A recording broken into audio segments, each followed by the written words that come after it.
Captain Adrian Voss leaned against the hull of his small starship, staring at the colossal space station that floated like a silver jewel in the void. He had traveled across multiple sectors in search of rare fuel for his fleet, but nothing had prepared him for this. The Virelli station was unlike anything he had ever seen.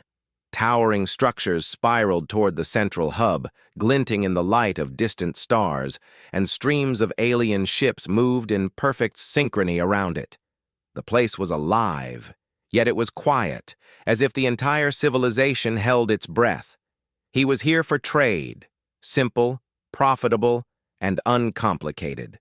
But the moment he stepped into the palace chamber, everything changed. Before him stood Princess Solara, the ruler of the Virelli people. She was young in appearance, perhaps in her mid-20s, but her presence carried the weight of centuries. Her violet eyes, sharp and calculating, seemed to pierce into Adrian's mind, reading him as if he were an open book. "I have 1 year left," she said, her voice calm but carrying an undeniable authority. "Give me an heir, and the hangar is yours." Adrian blinked, unsure if he had heard her correctly. "An heir?" he asked, trying to keep his tone neutral. Solara's gaze did not waver. "Yes, my people face extinction unless I secure a successor. You can provide that and claim the hangar as your reward." The hangar. Adrian's mind raced. He had heard legends of the Virelli hangar. It was a facility capable of producing ships that could cross entire galaxies in days, far faster than anything human engineers had managed. Controlling it would mean a leap in technology for humanity, something that could alter the balance of power across the stars. And now, the price was an heir for an alien princess. Adrian took a deep breath and straightened his back. He had faced danger countless times in his career, but this was different. This was not a negotiation he could win with firepower or speed. It was a challenge of intellect, diplomacy, and courage. "Why me?" he asked cautiously. "I'm just a trader, a captain. Surely there are others more suitable." Solara's lips curved slightly, not quite a smile. "Because you are human, and humans are unpredictable, capable of solutions no one else can imagine. That is why I have chosen you." Adrian swallowed. Humans were often underestimated in interstellar affairs. Most advanced civilizations considered them primitive, clumsy, and emotional. But he knew the truth. Humans had survived against impossible odds for thousands of years. Humans adapted, innovated, and persevered. That, it seemed, was exactly what the princess needed. Over the following days, Adrian walked the corridors of the Virelli palace, trying to understand their culture, their customs, and their technology. Advisors and diplomats watched him with suspicion. Every word, every gesture was scrutinized. The Virelli were precise, logical, and unforgiving of mistakes. And yet, Adrian discovered, they also valued creativity, ingenuity, and courage, the very traits that humans possessed in abundance. As he explored the palace, he began to see the princess in a new light. Solara was not just a ruler. She was a strategist, a thinker, and a leader burdened with impossible responsibilities. Her civilization faced decline. Fertility rates were dropping, resources were limited, and threats from neighboring systems were constant. Her desperation was real, and it was not born of vanity or greed. It was born of survival. The first test came unexpectedly. A faction within the royal military, wary of Adrian's presence and fearing human influence, attempted a coup. They stormed the palace, demanding Solara's abdication and claiming that any deal with humans was treason. Chaos erupted in the Grand Hall. Crystal panels shattered, security drones activated, and the sound of alarms filled the air. Adrian did not hesitate. Drawing on years of tactical experience, he assessed the situation and took command of the palace defenses. He coordinated the Virelli guards, directing their actions with a combination of intuition and human ingenuity. Where the aliens relied on strict protocols, he improvised, anticipating enemy movements, exploiting weaknesses, and keeping civilians safe. Solara observed from her throne room, astonished. She had expected humans to be reckless, emotional, and unreliable. Instead, Adrian demonstrated calm, precision, and leadership that matched the best of Virelli generals. She realized that humans were more than tools. They could be partners, capable of thinking beyond the constraints of protocol and tradition. By the time the coup was suppressed, Adrian had earned a tentative respect from the royal court. He had not only saved lives, but had also demonstrated that human adaptability could complement Virelli precision. For the first time, Solara considered the possibility that her original offer might evolve into something greater. Yet, the pressure of the year remained. The clock was ticking. If Solara could not secure an heir, her civilization faced decline. And Adrian knew that the traditional solution, producing a biological heir, was fraught with challenges. Human biology and Virelli physiology were completely incompatible. There was no way a conventional child could be produced without immense risk. Adrian spent hours in the royal archives, studying Virelli science, history, and culture. He spoke to scholars, engineers, and geneticists, searching for a solution that would satisfy tradition without endangering anyone. He realized that the answer lay not in following rules blindly, but in rethinking them. He proposed a radical idea to Solara. "What if the heir doesn't need to be biological?" he suggested. "What if we create something that carries your legacy, your genetic and cultural knowledge without being a child in the traditional sense?" Solara raised an eyebrow, intrigued. "Explain." Adrian outlined a plan to create an advanced artificial entity, a hybrid of Virelli technology and human innovation. This entity would embody the essence of the royal line, preserving knowledge, culture, and leadership traits. It would fulfill the requirement for an heir in the eyes of the court, but it would avoid biological complications. The princess listened carefully. Her mind raced, calculating possibilities and risks.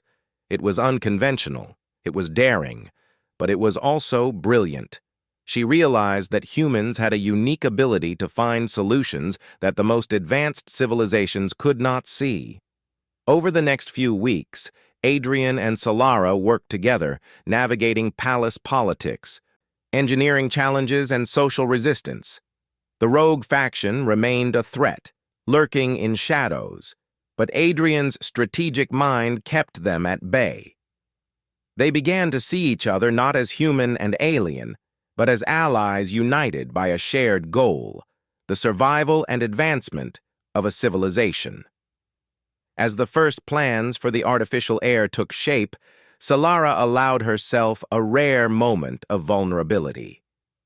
"I never thought I would trust an outsider with something so important," she admitted quietly. "But you have shown me that humans are capable of more than I imagined." Adrian smiled faintly. "We have our faults," he said, "but we also have our strengths. Sometimes, survival depends on seeing the impossible and making it real." The palace hummed with activity, and the hangar, massive, dormant, and filled with potential, loomed in the background. It was a symbol of power, knowledge, and hope. Adrian knew that securing it was not just about technology. It was about proving that humans, with their courage, creativity, and resilience, could earn respect among the stars. By the end of the first part of the year, alliances had shifted, perceptions had changed, and possibilities had opened. Adrian had not only survived in an alien court, but had thrived, demonstrating that humans could adapt, innovate, and lead even in worlds far beyond their own. Solara looked out over the city of the station, her mind filled with questions and plans for the future. The human before her was no longer just a visitor. He was a partner, a strategist, and perhaps the key to her civilization's survival. And in that moment, she understood something vital. Sometimes, survival depended not on following tradition, but on embracing the unexpected strength of those considered outsiders. The year was far from over. Challenges remained, dangers lurked, and the fate of the Virelli civilization hung in the balance. But for the first time, hope had a human face. And that hope, Adrian realized, was more powerful than any starship, any weapon, or any hangar in the galaxy. The days passed quickly, and the weight of the remaining year pressed heavily on both Captain Adrian Voss and Princess Solara. The artificial air project moved forward, but every step brought new challenges. Virelli technology was advanced, but integrating it with human ideas required patience, innovation, and cooperation. Adrian worked alongside engineers and scientists, teaching them to think differently, to experiment beyond strict protocols, and to trust instincts, something most Virelli had been trained not to do. Solara observed quietly, impressed by the humans' ability to bridge gaps that seemed impossible. She began to rely on him more than she had anticipated. His presence was not just advisory, it was essential. Together, they found solutions to technical problems that had stumped generations of Virelli scholars. The rogue faction still lingered, plotting in silence. They saw Adrian as a threat, a human who had unsettled centuries of tradition and hierarchy. Their resentment was dangerous because it was hidden, patient, and clever. One evening, the faction attempted a covert sabotage in the hangar, hoping to destroy the prototypes of the artificial air. Adrian, anticipating such moves, had set traps of his own. The would-be saboteurs were caught before they could do any damage, and their capture only strengthened the trust between him and the princess. Adrian never let the success get to his head.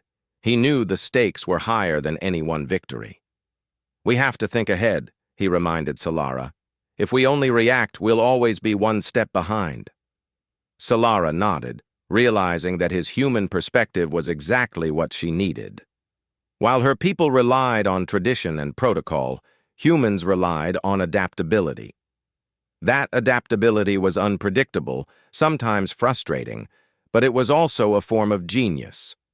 The artificial air was finally nearing completion.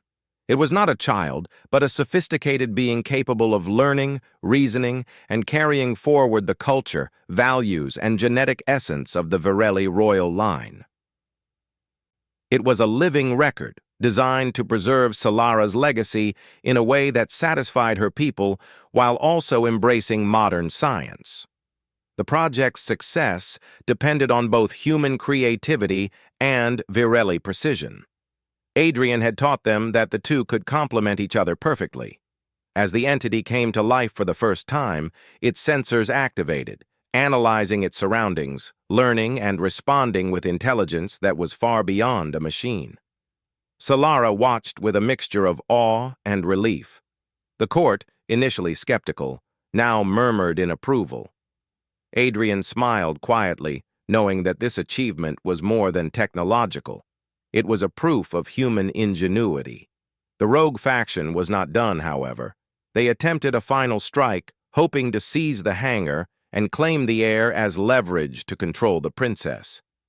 Adrian and Solara had anticipated this move. Using a combination of human improvisation and Virelli strategy, they led the hangar's defenses in a brilliant operation. Alarms blared as security drones mobilized and the palace's automated systems sealed off access points. Adrian directed the response with calm precision, anticipating enemy maneuvers before they happened. The faction's leaders, thinking they could outsmart the humans, were captured before they could reach the core hangar. The failure of their coup marked the end of their rebellion. Solara realized that without Adrian, the faction might have succeeded. Humans were unpredictable, yes, but unpredictability, when combined with intelligence and courage, was a weapon that no alien technology could match. In the aftermath, Adrian and Solara walked through the hangar. The artificial air moved beside them, learning analyzing and interacting with its environment. Its presence was a living symbol of progress, of collaboration between human and Virelli minds. The princess looked at Adrian, a rare smile on her face. "You've done more than I expected," she said. "You didn't just protect the hangar or complete my project. You've changed the way my people see humans." Adrian shrugged. "We do what we can. Humans survive by finding solutions that others miss. Sometimes the impossible is just the first step." Solara nodded, understanding the depth of his words. Her civilization had survived for centuries, relying on logic, order, and tradition. But the human way, the way of creativity, courage, and adaptability, was something new, something vital for the future. She realized that the galaxy was changing, and those who adapted would thrive. Humans were not just visitors. They were potential allies in the survival and advancement of civilizations. The first fleet of ships designed in the hangar was ready for launch. Each vessel represented a combination of human innovation and Virelli precision. They were capable of exploration, defense, and scientific research across the stars. The launch was a spectacle of light and sound, watched by citizens of the station, courtiers and diplomats from neighboring systems. The fleet was more than machinery. It was a symbol of hope, cooperation, and the merging of two world strengths. Adrian stood beside Solara on the observation deck, watching the ships lift off. "It's beautiful," he said quietly. Solara nodded, her eyes reflecting the glowing streaks of the departing fleet. "Yes. But it's more than that. It's proof that humans can contribute something unique, something vital. Perhaps one day your people will not only inherit hangars, but the stars themselves." Adrian felt a surge of pride, but also responsibility. Humanity had shown that courage, intelligence, and adaptability were strengths that even the most advanced civilizations could respect. But this was only the beginning. There were more challenges ahead, more frontiers to explore, and more conflicts to navigate. And now, with the trust and partnership of an alien civilization, humans had a place among them. The artificial air, moving beside them, chirped softly in its new language, a mixture of Virelli data codes and human logic. It was learning, growing, and preparing to carry forward a civilization's legacy. Adrian realized that while he had solved one problem, the journey of cooperation and discovery had only begun. Solara's voice broke his thoughts. "Adrian, this year has been extraordinary. I didn't just gain an heir and protect my hangar. I gained a perspective I never had before. You humans are remarkable." He smiled, finally allowing himself a moment of satisfaction. "We can be," he said. "When we put our minds to it, we can solve problems no one else can. That's what makes humans human." For the first time in centuries, Solara allowed herself to feel hope, not just for her reign, but for the future of her people. She had feared decline and extinction, but now she saw a new path, a path that combined human courage and alien knowledge, tradition and innovation, survival and progress. The stars beyond the station shone brightly, as if welcoming the new era that had begun. Adrian and Solara knew the galaxy was vast and full of challenges, but they also knew that together, human and Virelli ingenuity could overcome any obstacle. The partnership they had formed was proof that strength was not just in technology or power, but in creativity, adaptability, and trust. And so, as the hangar doors closed behind them and the first ships sped into the cosmos, a new chapter began. One where humans were no longer outsiders, but respected contributors to the survival and advancement of civilizations, where courage, intelligence, and adaptability could shape the stars, and where a human captain and an alien princess had proven that sometimes The impossible could be achieved, together. In that quiet moment, Adrian looked at Solara. "The year is up," he said softly. "But this is only the beginning." Solara smiled. "Yes, Adrian, only the beginning." They turned to watch the last ship disappear into the void. Hope, ingenuity, and partnership had prevailed. Humanity had proven its value, not through force alone, but through mind, courage, and heart. And for the first time, both human and Vareli knew that the galaxy would never underestimate them again. The stars awaited, and this time, humans were ready to take their place among them.